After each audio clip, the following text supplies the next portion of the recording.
All right. So, speaking about culture, the first thing I said here, think about where you work or serve. What is one thing people must do to survive there? Speaking about culture, where you work now, what is that one thing that people must do to survive? I know that every organization wants to grow, but not every organization is growing well. Every organization wants to grow, but not every organization is growing well. And the difference is not strategy. I mean, two organizations can have the same strategy and be getting two different results. One is growing, one is not growing. And the simple difference is culture. The simple difference is culture. So in the comment section, quickly, think about where you work now or you serve. What is one thing people must do to survive? I mean, what is one thing people must do to survive? It could be hard work, it could be manipulation, it could be, I mean, what do you think people must do? Know the boss. I mean, let me see what your answers are. What is one thing that you must do to survive? I'll give you a couple of examples.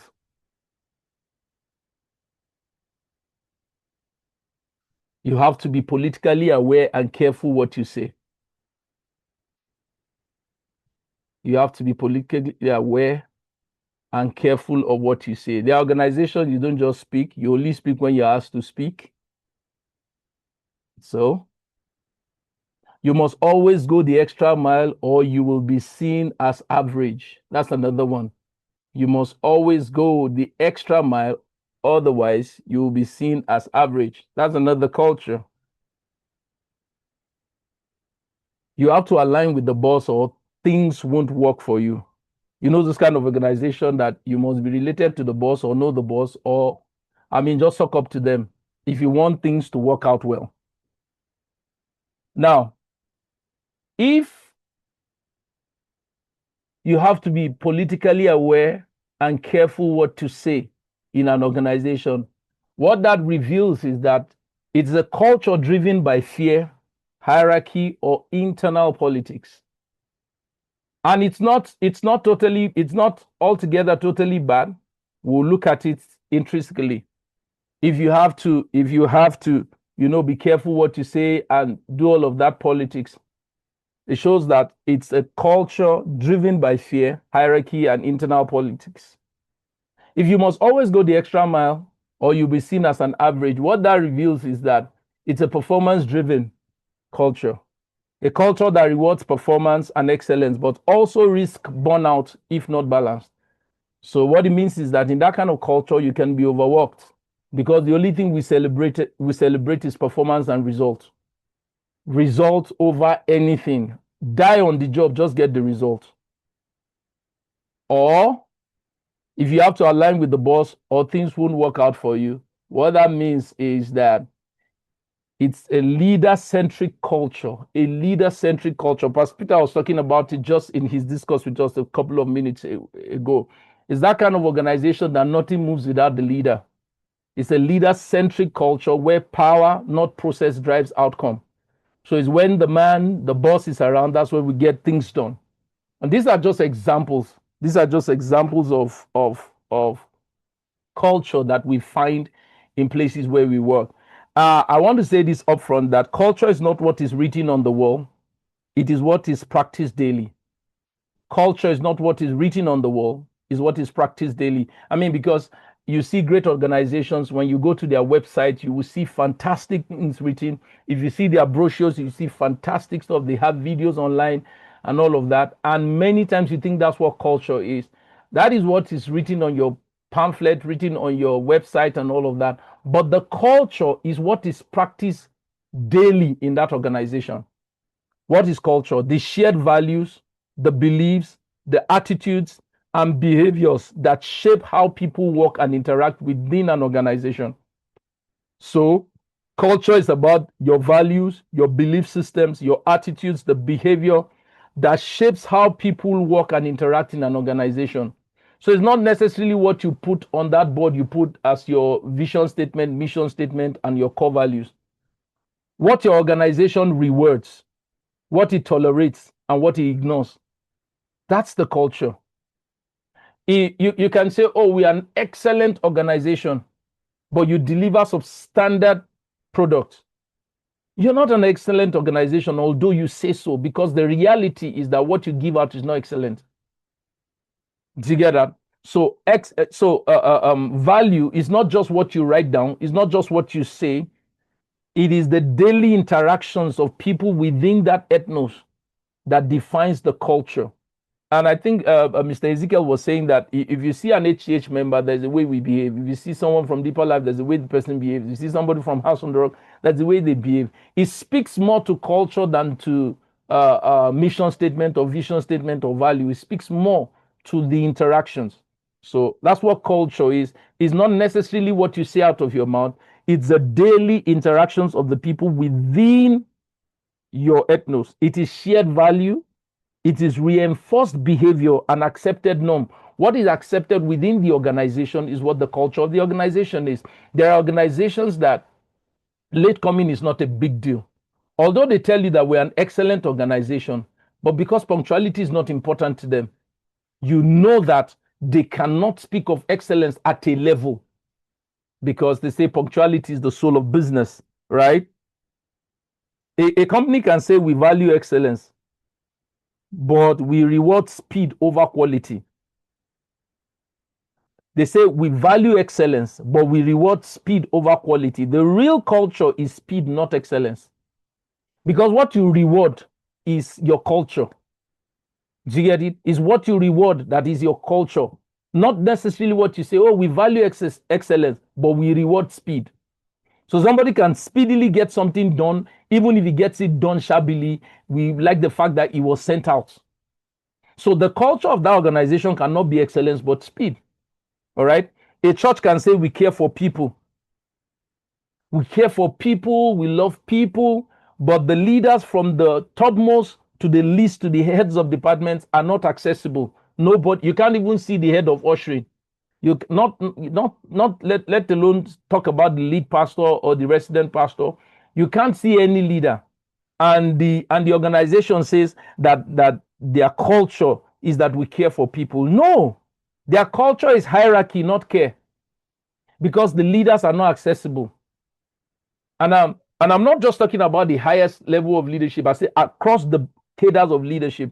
If you're trying to see anybody you can't see, care is not hierarchy. It is their culture, and because that's what they sell and that's what is gotten. Now, culture is the invisible part that brings out the visible results that we see. So like the iceberg, about 90% of the iceberg is submerged in water. What you see is just a little part of the iceberg. Now, what you see in the organization, like their outcomes, their turnovers and all of that, that's not the culture. It's the culture that sustains that. So the shared values, the reinforced behavior, the accepted norms, those things are the little things we see, but culture is what sustains what we see on the outside, right? Now, I've said this already. You can put anything nice on your wall. Look at this picture. The culture that this organization wants to sell is the fact that, oh, teamwork, motivation, and all of that. But what the reality is what is written on this person's palm. I'm tired of ethnicity and competition. This organization, there's no equity, there's no equality here. This is what the person is experiencing. If that's what they're experiencing, that's the culture of that organization, regardless of how nice and how colorful what they put on their wall is. Now, culture starts with thinking. It begins with thinking. What is the mindset of an average person within that organization, within that team? Because I know there are people here who are not leaders of organization, but they're leaders of teams, right? So what's the thinking within your team? What's the thinking within your team? Then what's the behavior? What are the attitudes? What are the everyday interaction of your team members? Then ends with results. So it's thinking, behavior, and result. That's what results to culture. You know what the scripture says in Proverbs chapter 23, verse 7. As he thinks in his heart, so is he. As he thinks in his heart, so is he. Culture begins with thinking, it becomes behavior, and then becomes result. If you want to change result, you must first change what is normalized. I'll say that again. If you want to change result, then you must change what is normalized. What have you normalized? What have you made okay in your organization, right? You need to change it. Now, I want you to look at this diagram.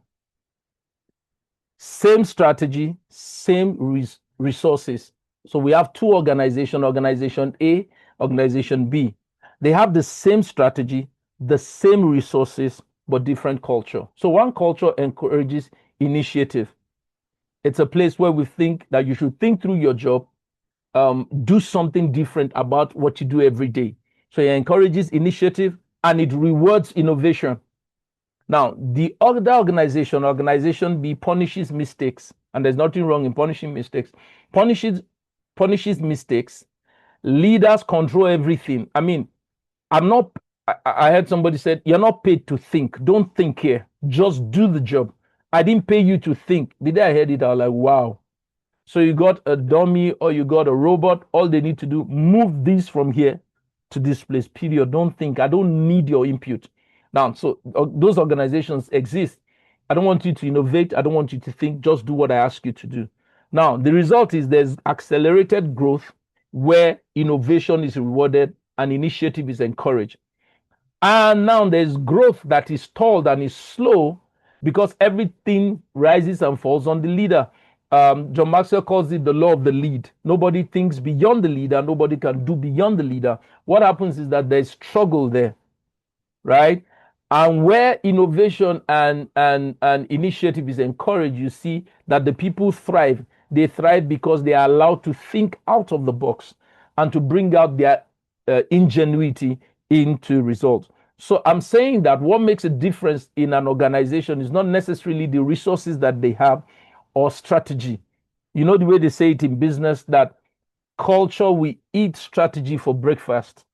Culture will consume strategy for breakfast. No matter how fantastic the strategy is, if the people who execute that strategy have a wrong culture, a wrong mindset, the strategy is as good as nothing. Now, this is it. Your strategy will define the direction you're going to. The execution of that vision is left to culture. What is culture? The day-to-day interaction of people in your organization, how they think, how they work, the things they do. So while your strategy points you at where you're going, just know that it takes culture to get it done. Growth is not just about what you plan, it's about the environment in which people execute. Growth is not just about what you plan, it's about the environment in which the people execute those plans. So you must think through it, and the environment from your facility, the atmosphere, the way people feel around, and then the interactions from the highest person in the organization to the least person, the interaction across boards.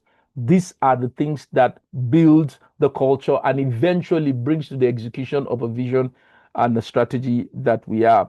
Strategy may set direction, but culture determines execution. Strategy may set direction, but culture determines the execution of it. So you see wonderful strategy, wonderful ideas, but it's not seeing the light of day because the culture is poor. Let's look at types of culture quickly. Let's look at types of culture. Number one, there's the performance-driven culture. The performance-driven culture. It drives results, but can exhaust people. That's it. It drives result. I mean, nobody doubts proof. I think it was Bishop David Oyedepo that said, only fools doubt proofs. Only fools doubt proofs.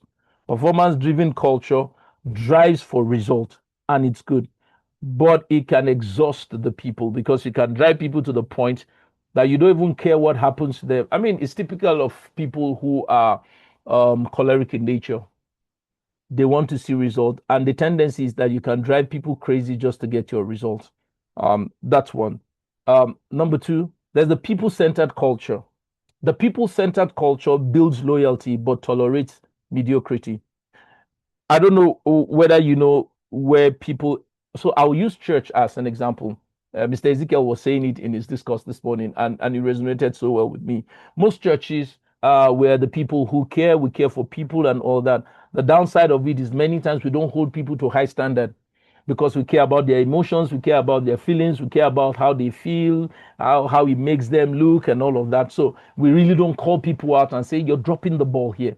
Now, the problem with people-centered culture is that you build loyalty, but there's mediocrity around the things that we do. That's how you see a lot of Christians. We pray about the things that God has given us ability to deal with.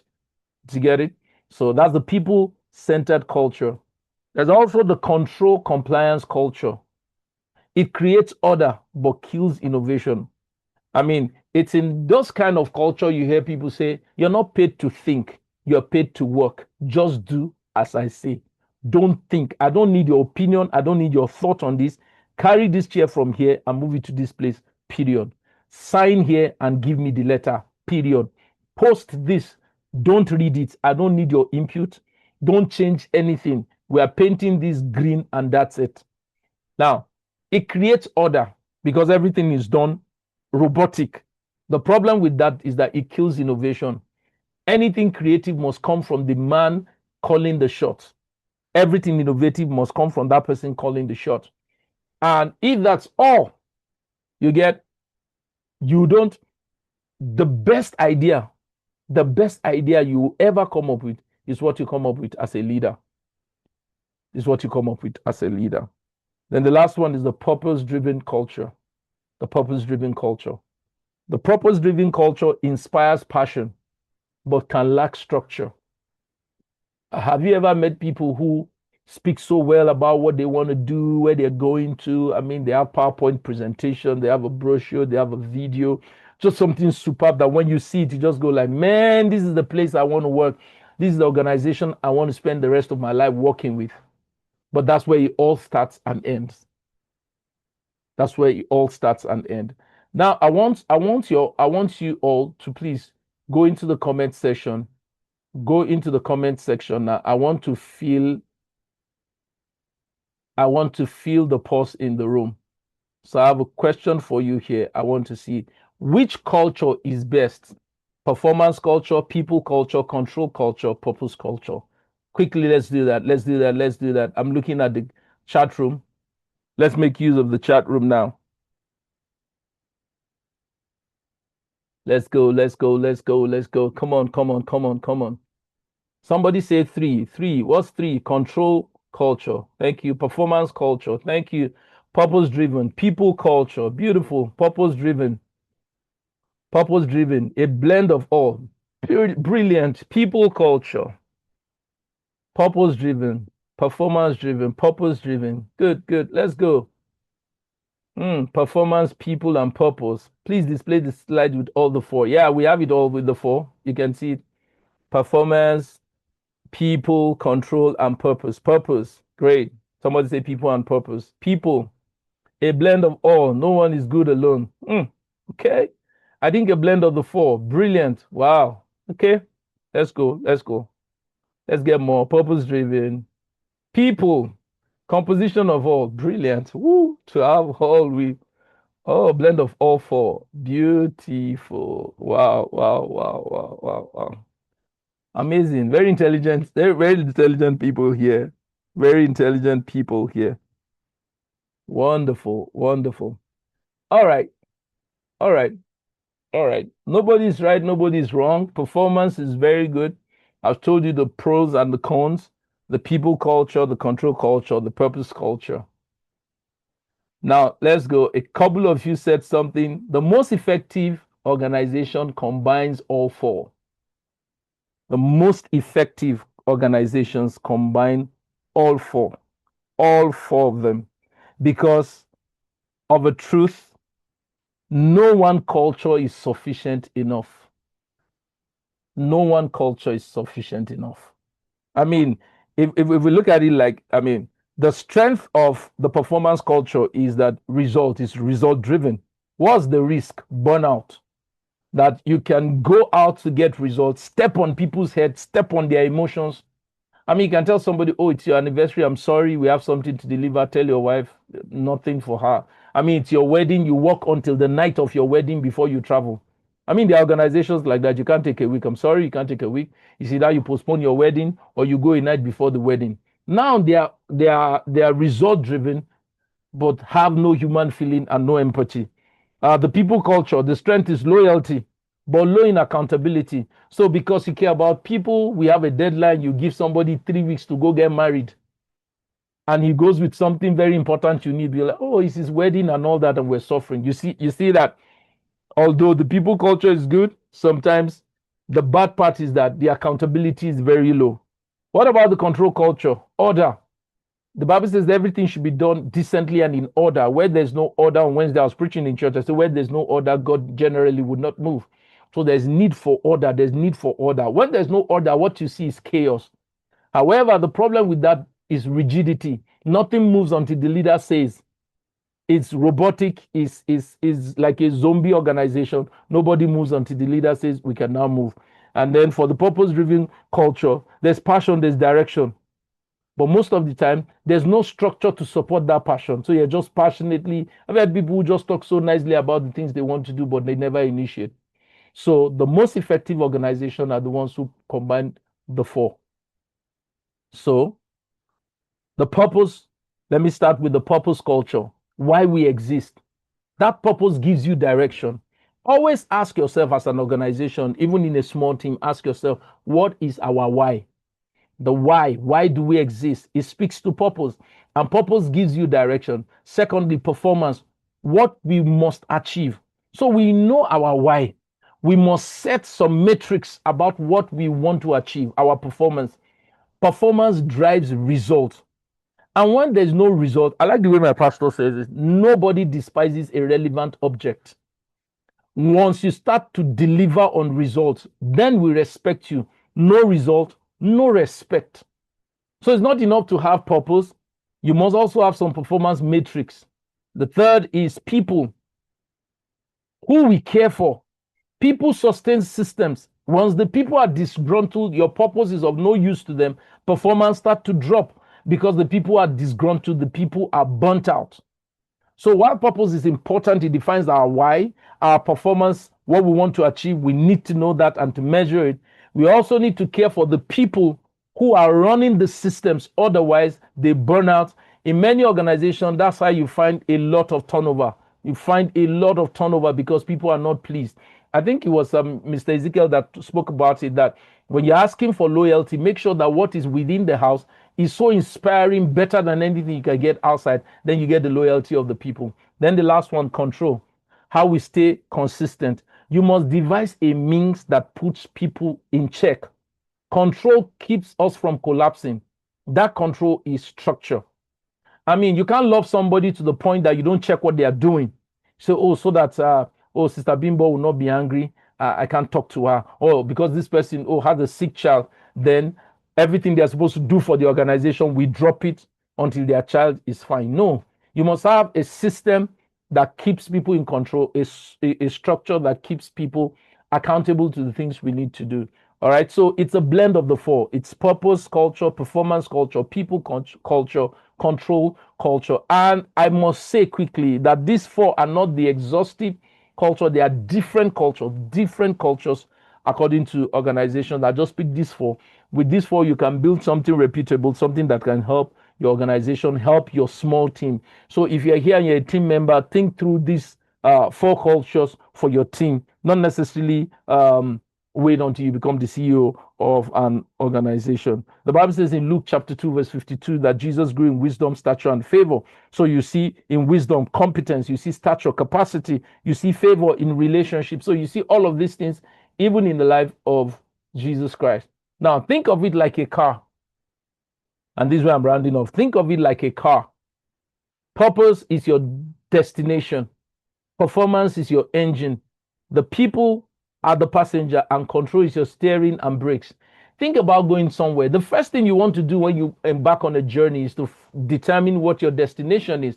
So I'm headed Lagos from Abuja. So I know that my way is Gwagwalada up to Abaji to Lokoja and straight up to Lagos.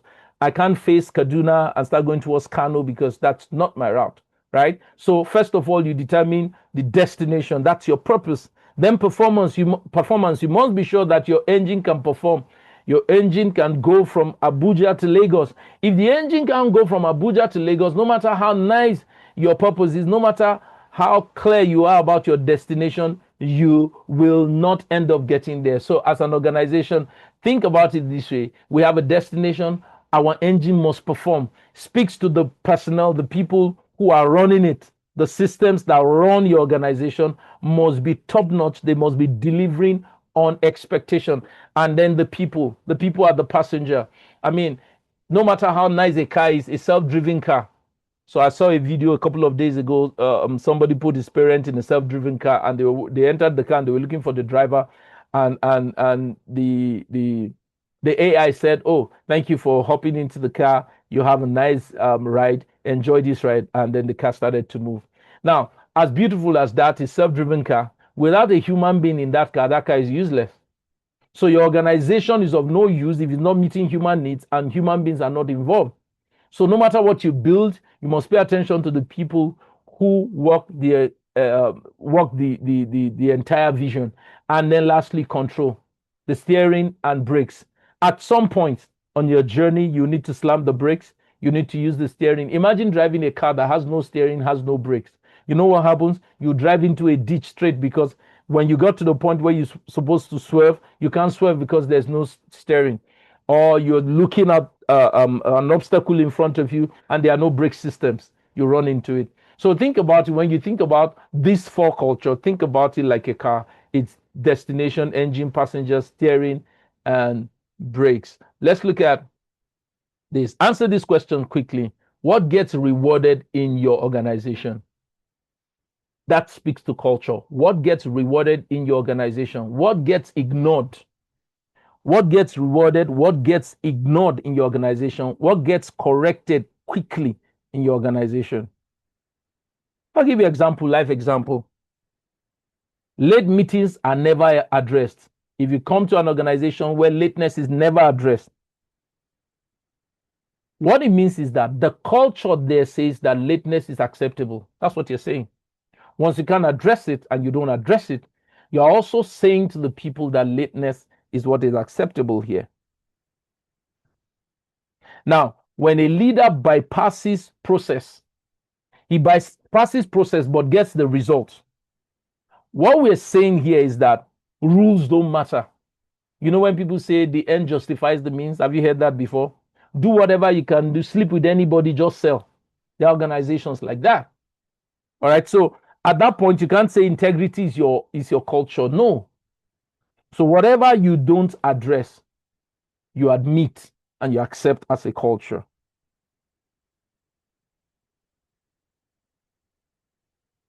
People don't behave based on what you say, they behave based on what you permit. So never forget this. If you're a team leader or a CEO, just know that people do not behave based on what you say, they behave based on what you permit. What do you permit in your organization? That's what. Now, building a growth culture. Number one, define the desired culture. Define it. Identify core values tied to your growth, aligned with organizational visions. So define the desired culture. What culture do we want? What culture do we want? If our values are not clear, behavior will be random. If your values are not clear, the behavior in your organization will just be random. People will do what they feel like. Now, if you say your value is excellence, define what excellence is. If you say excellence, for instance, is your culture, define, because it will be relative to who you are and your vision. So for somebody else, for some people now, excellence might be we deliver quality products before deadline. So it's not just quality, because some other people can deliver quality product after deadline. So define it that we deliver quality product before deadline. So we always meet our deadline, but we deliver on time and we deliver quality. Some people can say, oh, we deliver before time, but we don't deliver quality. So define what the desired culture is. Habakkuk chapter 2 verse 2 says, write the vision and make it plain. So make sure that there's no ambiguity in the culture you want to bring out. Number 2, model the culture from the top. Leadership must embody the culture consistently. Leadership must embody the culture completely. I say to people, if leaders demand punctuality, they cannot be coming late. If leaders demand punctuality, punctuality is our culture, then the leader cannot show up late. If the leader shows up late, what happens is that the culture collapses. The people cannot confront you, but they know what is acceptable. That even the person who's saying that we should show up never shows up. Do you get? So, you know what? 1 Timothy chapter 4 verse 12 says, do not let anyone despise your youth, but be thou an example. So as a leader, you must be an example. If you're the team lead, you must live above reproach. All right. Number 3, align systems and structures. Hiring processes. What are the kind of people? Who are the kind of people you are going to hire into your organization? You know, Mr. Ezekiel talked about it. You must hire top performers. You must. Performance management. How do you manage performance? And then thirdly, reward and recognize systems.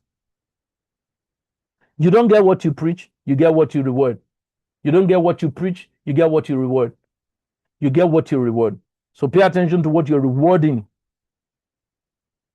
For instance, if you reward loyalty over performance, the person who says yes, that carries the Oga's bag, escort the Oga to the car every time. If you reward loyalty over performance, your culture becomes political because everybody will want to do that. Yes, sir. Sir. Yes, sir. That's what you're saying. So what you're saying is that politics is our culture here. So be careful what you reward. Number 4, reinforce consistently. Regular communication and training. Share stories of people living the value. Every opportunity you get, let the people know here, we deliver excellence and we care for people. We're in business because of the people. We're in business because there's a need and we're solving. Always seize the opportunity to reinforce what your culture is every time. Let it become like a broken record that, oh, sir, we know you will say it. Yes, say it and embody it.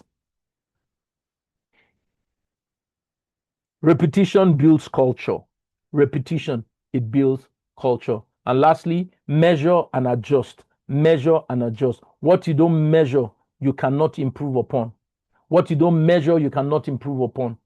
Track engagement, productivity, retention, and then adapt as your organization evolves. I'll give you an example. I mean, you can create a culture. I'll use pastoring because I'm a pastor. I'll use pastoring, for example. If you pastor a church of maybe 100 people, your culture might just be, oh, as a senior pastor of the church, you visit everybody, or on their birthday, you get to call everybody. That works because your church is about 100 people. And in a month, maybe 10 people are doing a birthday, or 2 people are even doing their birthday. So it's easier. When your church becomes 1,000, you now realize that you can't call everybody on their birthday. So as your organization evolves, you also need to adapt your culture. You need to review it, look at it, adapt it to suit. What it now means is that you might now need to delegate people under you who do those callings across different strata of leadership. All right. So you must measure and adjust as appropriate. You must measure and adjust as appropriate. There's a video I want us to look at after this. Leadership is not just about direction, it's about environment. And this is where I want to end. Leadership is not about direction. It's not just about direction. It's about environment. What kind of environment are you creating for your people to enjoy the culture and then to build the vision that you are casting? What kind of environment? Is it a stifling environment? Is it an environment where people are fearful? Is it an environment that liberates and allows people to think? Or is it a toxic environment? I want us to watch this video. Very important.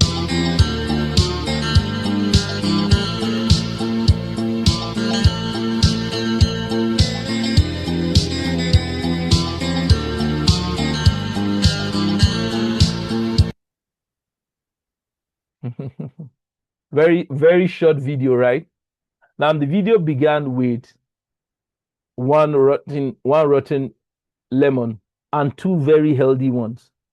All they did was to keep the good ones beside the bad ones. And in 19 days, you have 3 rotten lemons.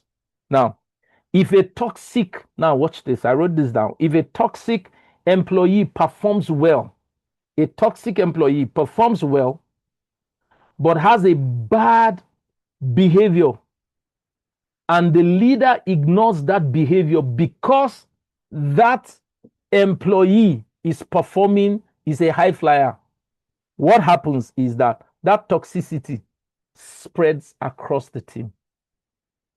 Now, so just because somebody is delivering on result, it's not enough that the person is stepping on people's toes, stepping on their heads, insulting people. The person is brash. You need to watch out for that. If not, over a period of time, what you get is that goes across. It goes across the entire team, and then what you have at the end of the day is bad eggs all over the place. What have you been tolerating that is weakening your culture? That's the question. What have you been tolerating that is weakening your culture? Our time is up. It's 40 minutes already. I will end here by asking you this question quickly.